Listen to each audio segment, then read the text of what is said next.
Welcome to Living Ultra with Harvey and Kelly. I'm Kelly. And I'm Harvey. And what are we going to talk about today, Harvey? That is the Western States 100. We're going to talk about the Western States 100. Western States 100, which is happening very soon. Very soon. This weekend ahead. So what are you most excited about? Let's re-ask that question. Start again. What are you most excited about for Western States? I'm most excited about just experiencing the historic course. So Western States is one of the oldest ultras that we have in America, and the oldest 100-mile ultra trail race. And I'm really excited about the mountains. So starting the race in Olympic Village, I haven't actually seen the first 50K of the race. I went out to the training run in Memorial Day weekend. I really enjoyed getting to meet Gordy, the race director, seeing the other athletes. And so there's a lot of buzz and energy with this race and enthusiasm amongst also the people out there who are volunteering at the aid stations. So that I'm excited, and to see the different elements of the course. Those pieces I don't know very well, and the pieces that I've never seen before. Okay.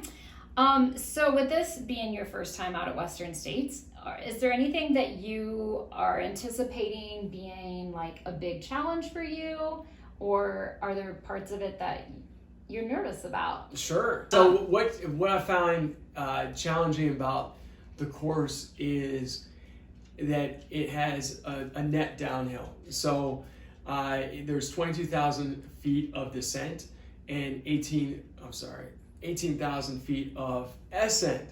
So that's a lot of downhill running, and I found in the training run back in Memorial Day weekend, my quads were really beat up.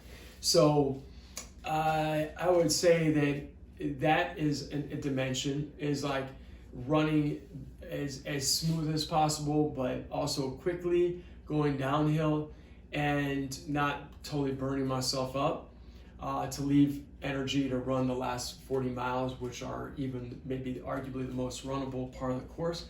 And the heat. So I love hot races. I'm going back to my 13th Badwater 135 to racing 3 weeks after this race, and but nevertheless I understand that it's a challenge when you're running in 95 degrees and you have these other things occurring too. So I'm not immune from the heat, so I understand that the necessity to do the best I can to manage that. Well, and I also think with Badwater, you're in the heat all of the time. That heat never goes away. And with Western States, there can be some areas that are a lot cooler, and then you could get hotter, right? It's the start. So to start a race, looks like it may be 45, and then the temperature just keeps climbing. So by the time you get into those canyons in the middle part of the race, looks like we could have temperatures in the mid 90s even. So that's going to be really hot, and I'm not sure the humidity level, but I know it's not as dry as Death Valley, so it's going to have maybe a higher heat index. So how do you intend to fuel? Will it be similar to what you've done at Badwater, or are you doing anything different? Yeah. For Badwater and hot weather races, I fuel much more strictly with calories from liquids. So Tailwind will be my 100% go-to fuel.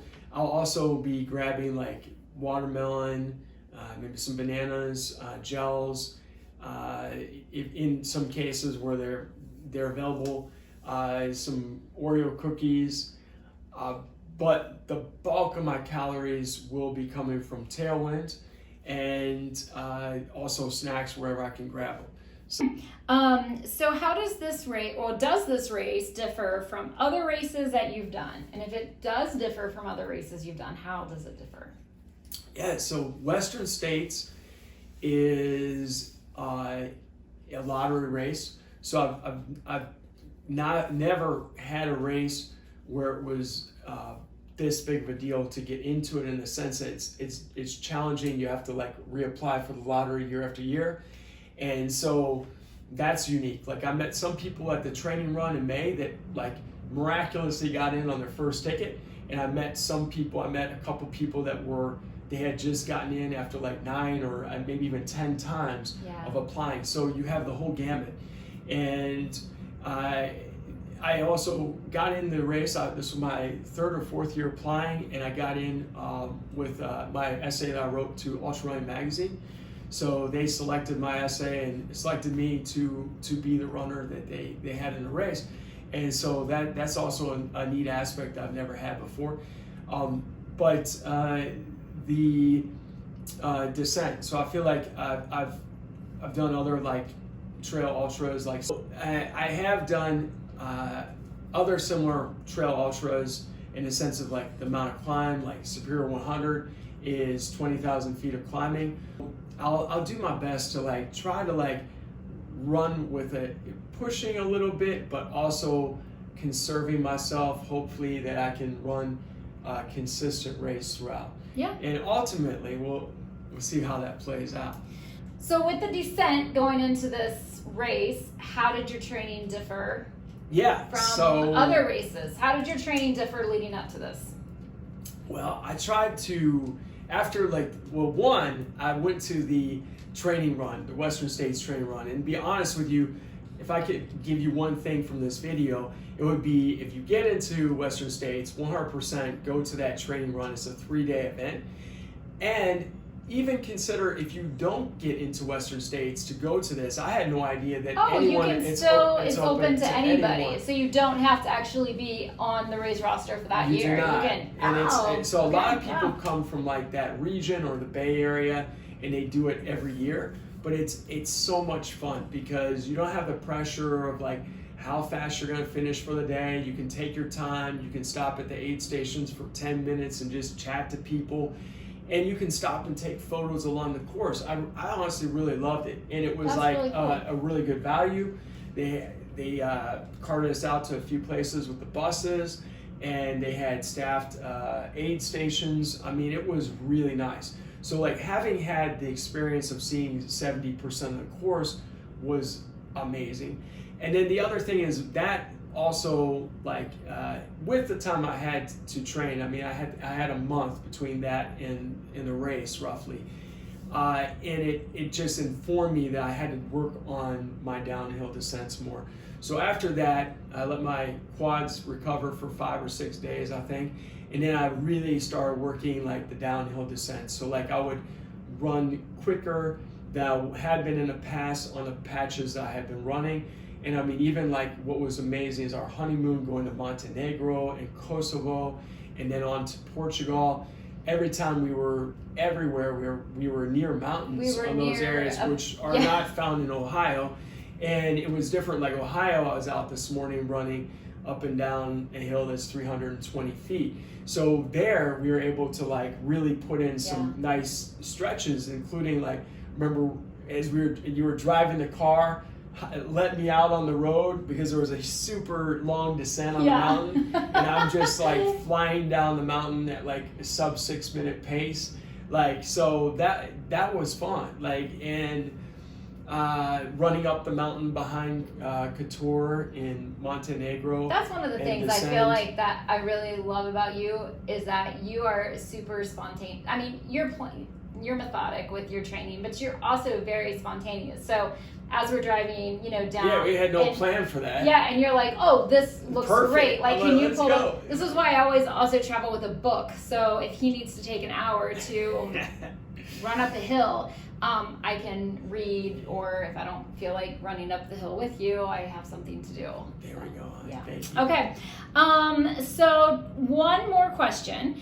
Do you have like a couple goals in mind? And if you do you mind sharing them? Yes. So my biggest goal will be to first finish having fun. So even if I'm the very last person, and I mean, I think that would be, not that I'm trying to be the very last person. I'm not trying to be the very last person, but I think it's a really amazing to see the people coming in the last hour of this race. So if I blow up or something else happens, my number one goal would be to finish the race. Then the next thing would be to run the best I humanly can. And coming from a non-mountainous area, like we have had the mountains the last few weeks, but I didn't have 4 months of mountains. Right. To finish, to somehow catch on to just place number 9 or 10, top 10, that would be an A goal. That would be outstanding.